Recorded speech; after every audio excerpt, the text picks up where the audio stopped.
Welcome back to the Deep Dive. This is the place where we take stacks of financial reports, economic data, and proprietary research, and we boil it all down. Right down to the essential insights. Exactly. The knowledge you need, but without all the noise. And today we're doing a really targeted deep dive. This one was specifically requested by our listener who's focused on the South Louisiana multifamily market. That's right.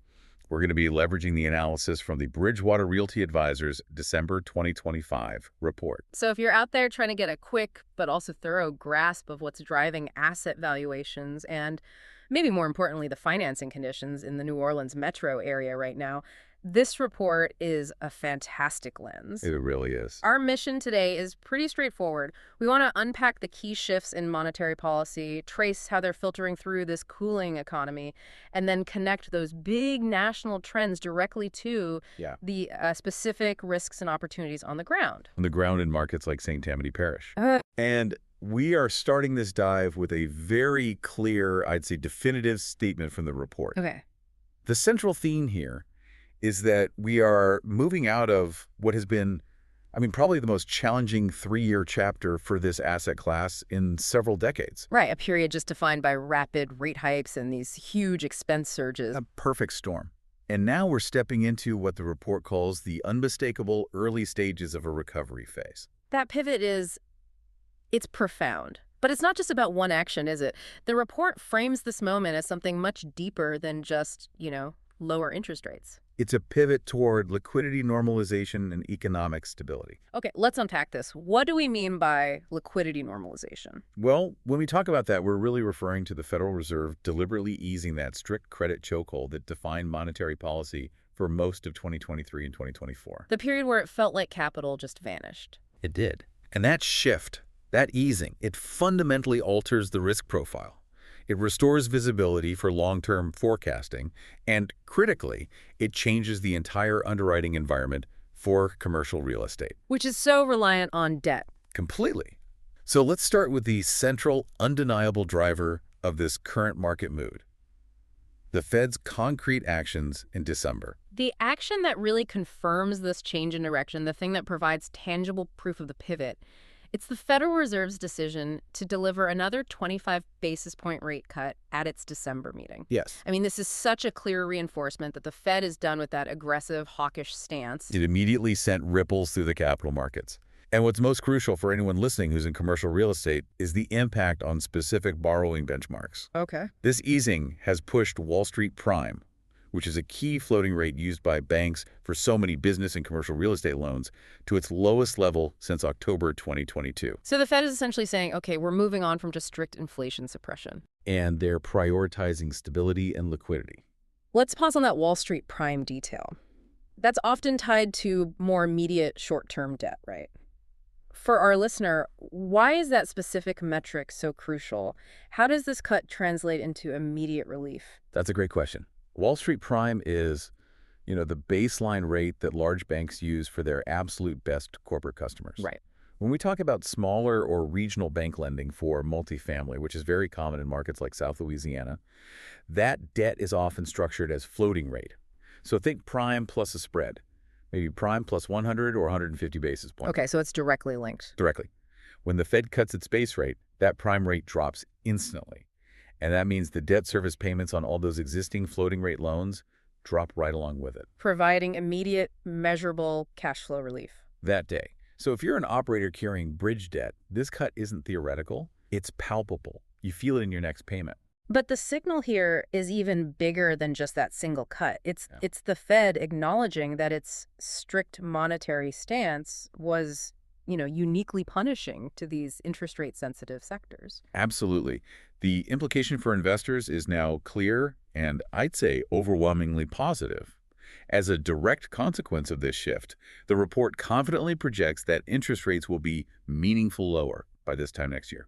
And that expectation, that rate trajectory, that's really the engine driving this whole recovery thesis. It's everything.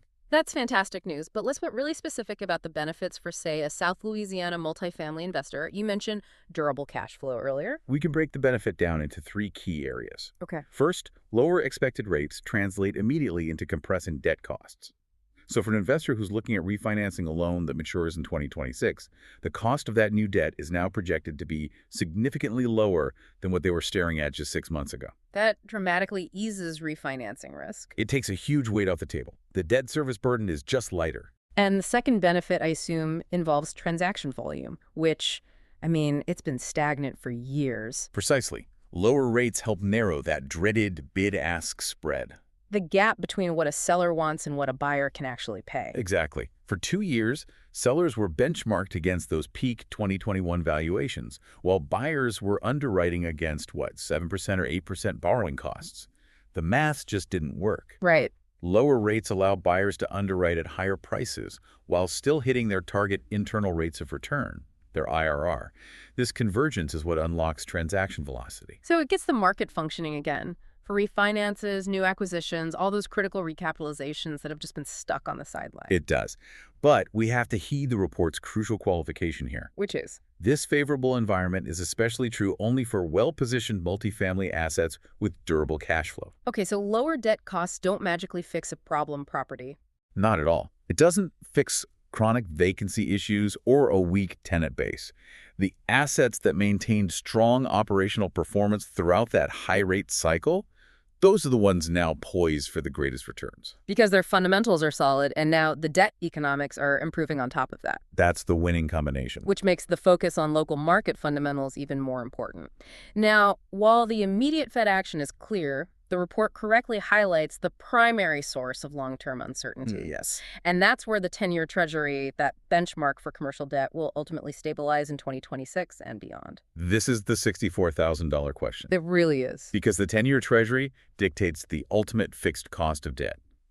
Unlike prime, which floats based on the Fed's moves, the 10-year reflects the market's expectations for long-term growth and inflation. Right. And commercial real estate loans, especially the fixed-rate institutional debt from, say, life companies or CMBS deals, they're priced as a spread over the 10-year. Exactly. So if the 10-year is at 3.5% and the lender's spread is 150 basis points, your all-in borrowing cost is 5.0%. It's that simple. So for our listener, understanding the 10-year forecast is basically understanding what their long-term debt cost is going to be. If rates are coming down, where does the consensus suggest we're going to stabilize? The consensus, assuming the Fed stays accommodative and inflation continues to ease, is that the 10-year will settle somewhere in the mid-3% range. Let's call it 3.4% to 3.6%. And that level is critical. Absolutely critical. Mm-hmm. It provides the stability needed to restore lending activity and, importantly, it brings passive capital back into the commercial mortgage market. That forecast sounds highly supportive of asset values, but the report offers an important reality check here, comparing that mid-3% forecast to the peak pricing environment of 2021. And this is where investors really have to manage their expectations. Okay. That mid-3% range for the 10-year would not support the peak valuations we saw back in 2021. And why is that? A few reasons. Debt spreads were tighter back then, and the overall market momentum was just different. The report points out that cap rates, which is the ratio of a property's net income to its purchase price. And they move inversely with valuation. Right. Lower cap rate, higher valuation. Those cap rates are currently hovering around 3.8% to 4.0% for quality assets. So for simplicity, a 3.8% cap rate means the asset is still trading at a higher price relative to its income than it would at, say, a 4.5% cap rate. Precisely. The current 3.8% to 4.0% cap rates are still reflective of a cautious market. Sellers haven't fully capitulated, but they are acknowledging the higher cost of capital compared to 2021, when cap rates for core assets dipped into the low threes. So the takeaway is, while rates are heading down, the market still has to adjust to a structurally higher cost of capital than those historical, near zero lows. Exactly. Don't expect a return to the absolute peak valuations of 4 years ago. That realism brings us to the crucial risk scenario. The downside that every disciplined multifamily investor needs to be modeling. What happens if the 10-year Treasury remains stubbornly elevated? The downside scenario involves the 10-year settling somewhere between 4.25% and 4.75%. And that's a plausible outcome. It's very plausible.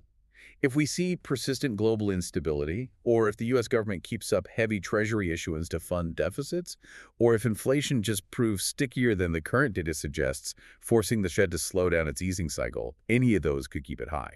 Okay, so let's play that out. What are the immediate tangible consequences for a Louisiana multifamily investor if their debt costs are benchmarked against a 4.5% 10-year treasury The rate? consequences are immediate and, frankly, severe on Mhm. multiple fronts. First, it limits any valuation upside because your cost of capital stays high. Right. Second, it tightens lending standards dramatically. Lenders will impose stricter debt service coverage ratios or DSCRs. Meaning your property's net income has to cover your debt payment by a much wider margin. A much wider margin.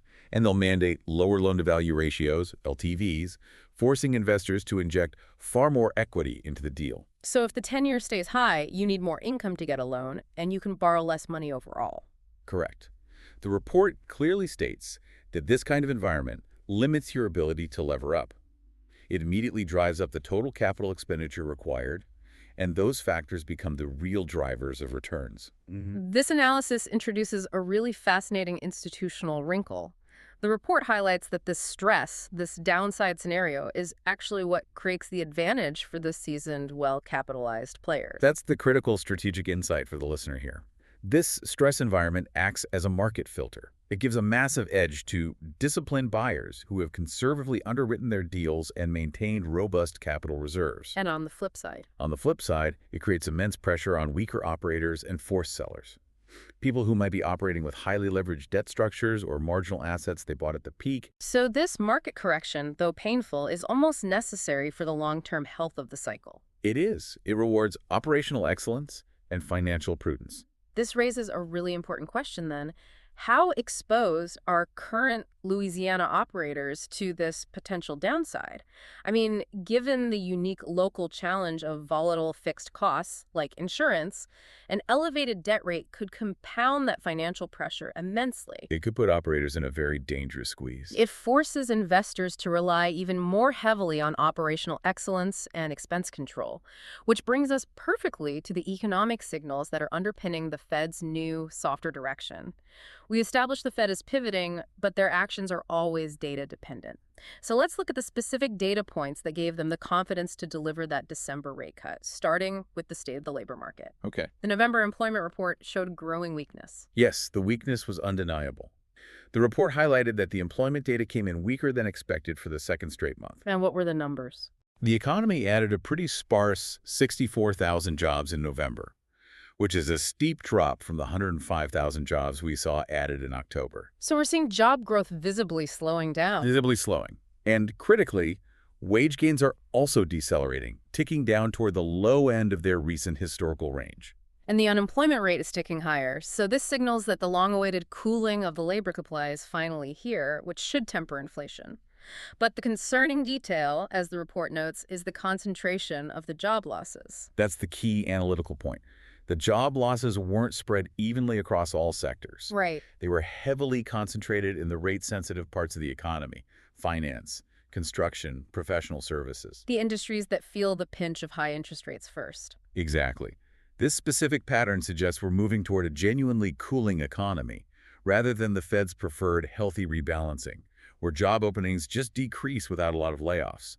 This softness is now becoming the dominant macro risk as we head into the new year. It's that classic paradox for real estate investors that we have to talk about. A weak job market is simultaneously bad news and good news. It is. On one hand, it's certainly not good for the tenant base. If people are losing jobs in New Orleans or the surrounding parishes, well, rent collections can suffer, vacancy could tick up, and your income erodes. That's the immediate and painful risk to the multifamily operator. Yeah. Tenant quality, rent durability, it all diminishes in a softer economy. You have to be stricter with screening, maybe offer more concessions. Right. But from the macro policy perspective, which is what sets the debt environment, this weak job market is the strongest possible argument the Fed has for further rate reductions. Because the data shows the economy is slowing faster than they anticipated. Right. It strengthens the case for faster and deeper cuts to head off a significant slowdown. So while it introduces some localized tenant risk, it fundamentally improves the long-term financing conditions for the owners. Okay, now let's turn to the other half of that data puzzle, inflation. This is where the Fed really got the green light to act decisively. After a period of some government data delays, we finally got a full, clean snapshot of the Consumer Price Index data, and the results were highly supportive of the pivot. What did they show? Consumer prices rose less than expected, about 2.7% year over year. That's down from the previous reading of 3.0%, and it was below most economists' forecasts. That soft reading was the positive surprise the market had been waiting for. It really was. And this low inflation reading is the absolute key to the future of long-term mortgage rates, isn't it? If inflation is cooling, the pressure on the long end of the curve should ease. Absolutely. The soft inflation reading strongly suggests that inflationary pressures are easing back toward the Fed's target range. And if inflation is no longer the Fed's primary fight, Then the whole policy focus shifts. it shifts immediately toward tackling rising unemployment and slowing economic growth. Historically, this shift from being a strict inflation warrior to becoming a growth supporter is the traditional trigger for faster and deeper rate cuts than the market anticipates. So, continued disinflation, this idea that price pressures keep easing month over month, that translates directly into a continuous downward pressure on the 10-year Treasury. Correct. And for our listener, the multifamily investor, this dynamic is exceptionally supportive. It directly improves debt terms, it promotes the availability of lower fixed-rate financing options, and it just fundamentally improves the economics for any refinancing or acquisition you're modeling for 2026. What allows investors to move forward with more certainty? Yes, a lot more certainty. The report does note, however, that lenders will remain disciplined in their leverage and underwriting in the near term. But the underlying economic direction is favorable. So if the economy is cooling and inflation is easing, the path is set for more accommodation. But the report throws in one more fascinating institutional factor that reinforces this expected easing cycle. The forthcoming leadership transition at the Federal Reserve. Right. A new Federal Reserve chair is set to take over in May 2026. This isn't just a political appointment, it's an institutional moment that often carries historical weight and influences policy. It does. The report observes that these leadership transitions at the Fed have historically and often coincided with accelerated easing cycles. Especially when inflation is already trending within acceptable bands, Yeah. like it is now. It just reinforces the technical economic reasons we just discussed. A new leader often wants to set a specific tone for their tenure. And if the incoming economic data cooling labor, easing inflation, is already pointing towards slowing growth and rising unemployment, A new chair might accelerate the easing process. they might accelerate it faster than an incumbent would have, simply to establish a proactive stance on supporting the economy. So you have the economic data and this institutional factor both pointing in the exact same direction. Substantial downward pressure on rates throughout 2026. We've established that the national tide is turning favorably for multifamily investors through lower rates. But in the local context of South Louisiana, there are two fixed costs that have been so volatile and so high that they can completely undermine a deal, even if the Fed delivers 3 more rate cuts. We're talking about post-acquisition, property taxes, and insurance. This is the critical local risk. If you're underwriting deals locally, you have to pay attention to this. The report emphasizes that conservative, stress-tested underwriting of these two line items is absolutely vital. And the core problem is that many buyers who are focused almost entirely on achievable rent growth, they just fail to properly account for the local mechanisms. They miss two things. Okay, what are they? First, the local reassessments that are often legally triggered by a change in ownership and the recording of a new, higher purchase price. In a high-growth area, that reassessment can be seismic. And the second? Second, they just plain underestimate the sharply higher insurance premiums, particularly in the Gulf South region. And if they fail to account for those, what is the immediate painful consequence on their investment? It's immediate, and it's crushing pressure on the net operating income, the NOI. If your NOI shrinks right after you close because your expenses explode, it fundamentally undermines the entire valuation. It makes the exit strategy much more difficult, regardless of improving debt economics. In high-risk, high-growth markets like the New Orleans metro, the volatility of these two fixed costs is often a greater risk factor than marginal changes in rental income. The report highlights this NOI erosion with a very specific, stark example.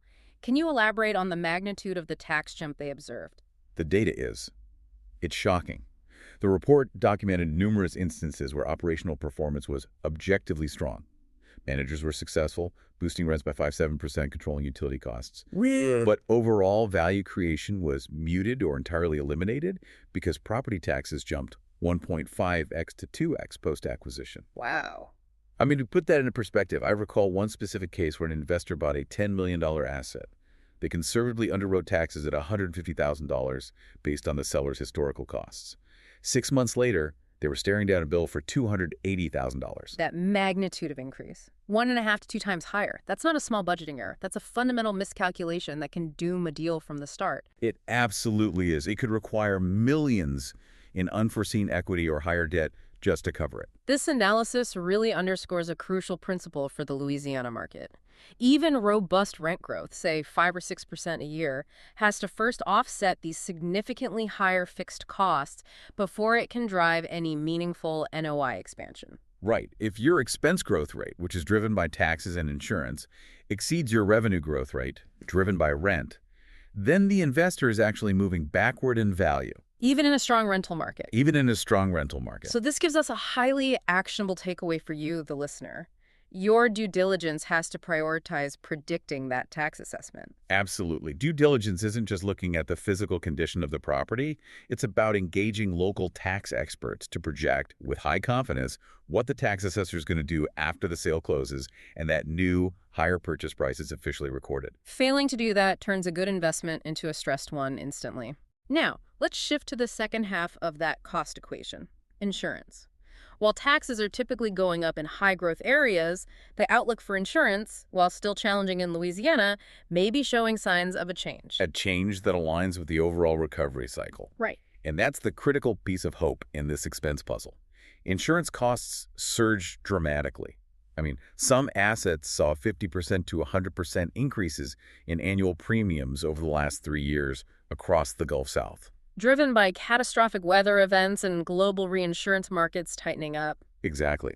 However, the report's expectations for 2026 are that carriers will begin re-entering the market, specifically in secondary and tertiary markets, and premiums could potentially stabilize or even decline slightly. That would be huge news for local operators who have just been bleeding cash on premiums. But what's the major caveat attached to the stabilization? The caveat is entirely dependent on regional weather patterns. This stabilization relies on the region continuing to experience multiple benign hurricane seasons. If the region sees another active and damaging season, all bets are off. Insurance costs will spike again, regardless of what the Federal Reserve does with interest rates. That is the single largest weather-related, exogenous risk to the Louisiana multifamily market. Without a doubt. This raises a really important question then. Will the potential relief on insurance, if we're lucky enough to get a few benign years, be enough to offset the inevitable sting of aggressive tax reassessments in high-growth areas like the I-12 corridor? It's a delicate balancing act. It seems like for investors targeting those markets where value and income growth are highest, they might trade relief on one fixed cost just for a massive hit on the other. It requires a dual focus on macro debt costs and that hyper-local expense volatility. To really appreciate the opportunity that's ahead, we need to quickly look back at the difficult environment we're just now exiting. The report calls the last 3 years, 2022 through 2025, one of the most challenging operating environments in over 40 years. The stressors were unprecedented in how they converged. You had interest rates rising at the fastest pace in decades, which completely froze transaction volume because debt just became too expensive to pencil deals. Right. And simultaneously, you had insurance costs surging at the fastest rate in decades in coastal markets like Louisiana. It created a perfect operational storm. And on the revenue side, rents either flattened or in some submarkets they actually declined, so there was no relief there. That was due to a combination of factors. First, a lot of new supply deliveries projects that were started when debt was cheap were finally hitting the market. And second, shifting local policies created this sort of unintended supply. For instance, when New Orleans restricted short-term rental permits, those STR units moved back onto the long-term rental market. which immediately increased the available supply in certain zip codes. And it tempered rent growth far quicker than new construction alone could have managed. So the consequence of all these compounding factors, high debt costs, surging expenses, weak rent growth, was that investors were forced into just extremely aggressive underwriting to make the numbers work. It sounds like a period defined entirely by operational defense and survival mode, not expansion. Exactly. But the crucial shift identified in the report is that conditions are now beginning to improve. Interest rates are trending lower, restoring that vital visibility to underwriting. And as we discussed, insurance costs are showing palpable signs of stabilization, or at least moderated growth, following a couple of relatively tame hurricane seasons and improved carrier confidence. This transition marks a fundamental change in the investor mindset. The market is moving from pure survival mode back toward a more normalized environment. And this is where an investor's focus can shift from merely mitigating cost hikes to actual value creation. That normalization is so crucial because this business is inherently cyclical. It is. Looking ahead to the next 3 years, 2026 through 2029, the report projects that the multifamily market is entering the early stages of a recovery phase. And that phase historically evolves into a sustained 5 to 7 year upward cycle, marked by increasing asset values and NOI growth. So what are the main structural tailwinds pushing that cycle in Louisiana? It's the powerful convergence of all the macro shifts we've been talking about. First, improving borrowing costs. The Fed funds rate and Wall Street prime are at their lowest levels since October 2022, which signals improved confidence and availability of debt. Okay. Second, sentiment is turning positive among institutional capital. That suggests that the dry powder that's been sitting on the sidelines will start flowing back into stable markets. And third is the operational break. The potential relief on insurance. It provides a necessary operational break after years of just unrelenting cost inflation. But we have to acknowledge the immediate environment. The report is clear that the market is still operating in a soft spot because of the weakening economy and the elevated new supply that's still hitting the market, particularly in the urban core. That's the near-term reality. The rental environment is still soft, and we might see a slight uptick in vacancy rates as the labor market weakens a bit more. But rents are cyclical. Rents are cyclical. They track demographic demand, job growth, and economic stabilization. The report projects that rents are expected to begin recovering over the next 12 to 24 months, setting the stage for renewed and sustainable NOI growth as demand absorbs all that new supply. So if you're a long-term investor, you're essentially entering the market as the fundamentals are bottoming out right before the projected recovery cycle kicks in. That is the optimal timing. The conclusion is clear. The convergence of lower rates, improving insurance dynamics, and an expected rental recovery will lead to a healthier multifamily market with improving fundamentals and gradually rising valuations over the next 3 years. The focus shifts back to traditional operational performance and superior market selection. Instead of simply trying to outrun crippling fixed costs, this structural recovery creates the ideal backdrop for disciplined investment in the right local corridors. Now we take everything we've learned about the macro recovery, the certainty of lower rates, and the uncertainty of local fixed costs, and apply it specifically to one of the most compelling regional markets in South Louisiana. The St. Tammany I-12 corridor. Exactly. This is the local deep dive that is critical for any investor operating in the New Orleans metro. The report identifies the I-12 corridor in St. Tammany Parish, which is anchored by the dynamic submarkets of Covington, Mandeville, Madisonville, and Slidell as the primary suburban growth engine for the entire metro New Orleans market.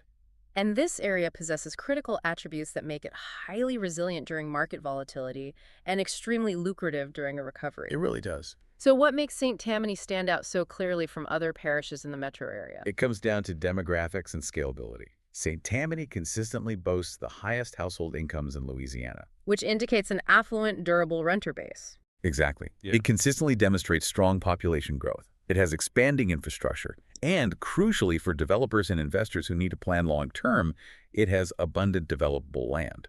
So that combination allows it to function both as a powerful, high-income suburb to New Orleans and as a self-sustaining economic hub. Yes, it's a highly defensive market, precisely because it doesn't rely solely on the economic health of New Orleans proper.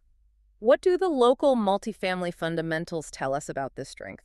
They reflect extreme durability. The multifamily inventory in the area remains strong at about 8,500 units, which is a manageable base. And the occupancies? Critically, occupancies are consistently robust.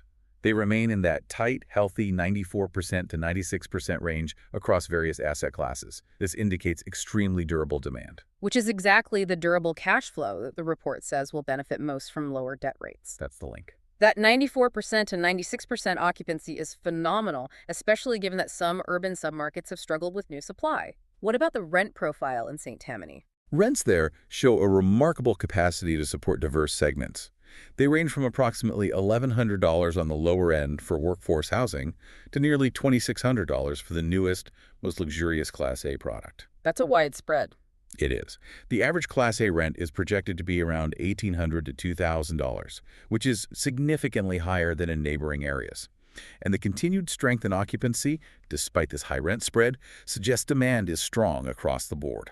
Supporting both value-add plays and new construction. Right. This momentum isn't just organic growth, though. The report emphasizes that it's structurally reinforced by meaningful employment growth and large-scale development. That job creation is the engine that differentiates St. Tammany.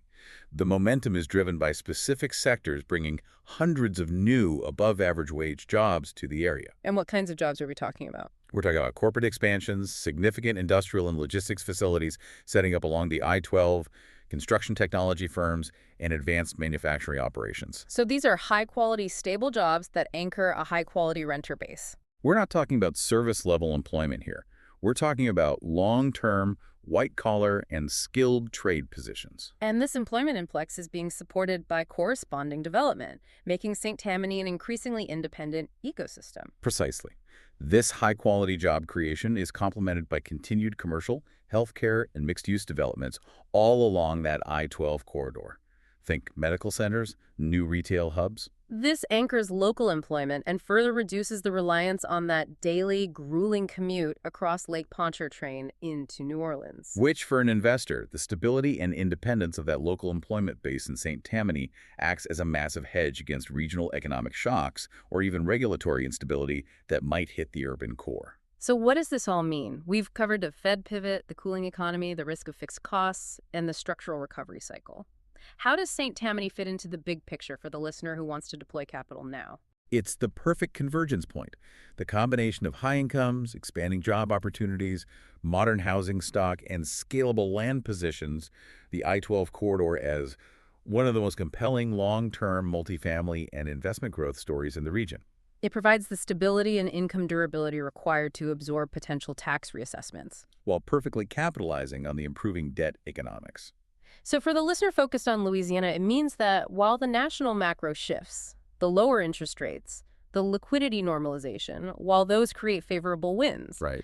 the specific demographic and employment stability of markets like St. Tammany make them highly defensive investment positions during this recovery phase. They provide the durable cash flow that the report stresses is necessary to truly capitalize on lower debt costs.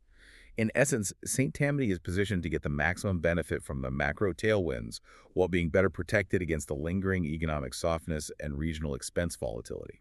It's exactly where disciplined capital should be flowing as visibility returns to the market and the recovery takes hold. We covered a vast amount of material in this deep dive into the Bridgewater Realty Advisors December 2025 report. We moved seamlessly from the halls of the Federal Reserve all the way to the local parishes of South Louisiana. We did. So let's quickly recap the three major takeaways that should stick with you as you prepare your 2026 investment strategy. Okay, first, the Fed pivot is confirmed. We're moving toward liquidity normalization. This means Wall Street prime is at its lowest since October 2022, and rates are structurally heading lower. That creates a far better environment for refinances and acquisitions. Good. Second, the economic cooling in the labor market and the easing inflation pressures both strengthen the case for further necessary rate reductions. That paves the way for lower long-term commercial borrowing costs. And third, the next 3 years look structurally favorable for a multifamily recovery, characterized by lower rates and potentially stabilizing insurance dynamics. But, and this is crucial for Louisiana, success hinges on disciplined investors who aggressively manage fixed costs, specifically those post-acquisition taxes and insurance, where you can see 1.5x to 2x increases. And targeting robust, high-income growth corridors like St. Tammany Parish, which provide the stable tenant base necessary for a successful recovery. The macro tailwinds will disproportionately benefit those who've done their homework on the local expense side. The entire discussion today was built on the expectation that debt costs will normalize and rents will recover, paving the way for a healthier market. But the report included a clear note about local policy shifts, specifically around short-term rentals, or STRs, and student housing that caused rent flattening in some areas. That's a key factor. Local policy can become a major operational risk, even if the Fed is being accommodating. As the market normalizes and the focus shifts away from high interest rates, we have to consider how local regulatory environments might evolve, particularly concerning housing supply. Our final provocative thought for you to consider is this. As the crisis mode of high rates fades, will state and local governments in Louisiana start using those STR and student housing regulations? and perhaps even expanding on them or introducing rent controls, not just as basic planning tools, but as primary drivers for creating affordable housing stock. It's a good question. If they start leveraging municipal policy to actively intervene in supply and pricing dynamics, this introduces a whole new form of regulatory risk. It could limit rent growth or dictate unit use, even as interest rates are easing. A local layer of complexity and potential policy intervention that every disciplined investor must watch closely in 2026 and beyond. Food for thought indeed. Managing government risk may just replace managing interest rate risk as the primary challenge in the next cycle. We'll catch you next time for more essential insights.